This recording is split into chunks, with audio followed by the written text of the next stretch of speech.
നടി സനുഷയ്ക്ക് ഡിജിപിയുടെ അഭിനന്ദനം. അപമാനിക്കാൻ ശ്രമിച്ചയാളെ പോലീസിൽ ഏൽപ്പിച്ച സനുഷ പെൺകുട്ടികൾക്ക് മാതൃകയാണെന്ന് ഡിജിപി ലോക്നാഥ് ബെഹ്റ പറഞ്ഞു. സത്യത്തിനായി നിലകൊള്ളാൻ സമൂഹം തയ്യാറാകണമെന്ന് സനുഷ പ്രതികരിച്ചു. സനുഷയുടെ ധീരതയ്ക്ക് പോലീസ് ആസ്ഥാനത്ത് വെച്ചാണ് ഡിജിപി ലോക്നാഥ് ബെഹ്റ അനുമോദന പത്രം നൽകി ആദരിച്ചത്. ധീരമായി പ്രതികരിച്ച സനുഷ പോലീസ് ഡിപ്പാർട്ട്മെന്റിന് അഭിമാനമാണ്.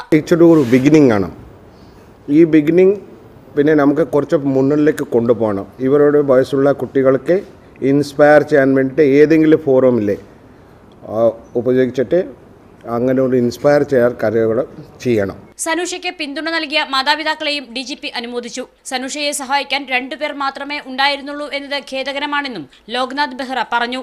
പ്രതികരിക്കാതെ നിസ്സംഗമായിരിക്കുന്ന ആളുകളുടെ മനോഭാവത്തിൽ ആശങ്കയുണ്ടെന്ന് സനുഷയും പറഞ്ഞു. എന്തെങ്കിലും പ്രശ്നമുണ്ടാകുന്ന സമയത്ത് സത്യത്തിൻ്റെ കൂടെ നിൽക്കാൻ വേണ്ടിയിട്ട് എല്ലാവരും മനസ്സ് തയ്യാറാക്കണം. നല്ലൊരു നാളെയിലേക്ക് വേണ്ടിയിട്ട് ഒരു സുരക്ഷിതവും സേഫായിട്ടുള്ള നമുക്കും ഈ സൊസൈറ്റിയിൽ ഹാപ്പി ആയിട്ട് ജീവിക്കാൻ പറ്റും, ഒന്നും പേടിക്കാതെ എന്നുള്ള ഒരു വിശ്വാസം എല്ലാ സ്ത്രീകൾക്കും എല്ലാ പെൺകുട്ടികൾക്കും കൊടുക്കാൻ നമുക്കാകണം. അച്ഛൻ സന്തോഷിന്റെയും അമ്മ ഉഷയുടെയും ഒപ്പമാണ് സനുഷ പോലീസ് ആസ്ഥാനത്തെത്തിയത്. മീഡിയ 1 തിരുവനന്തപുരം.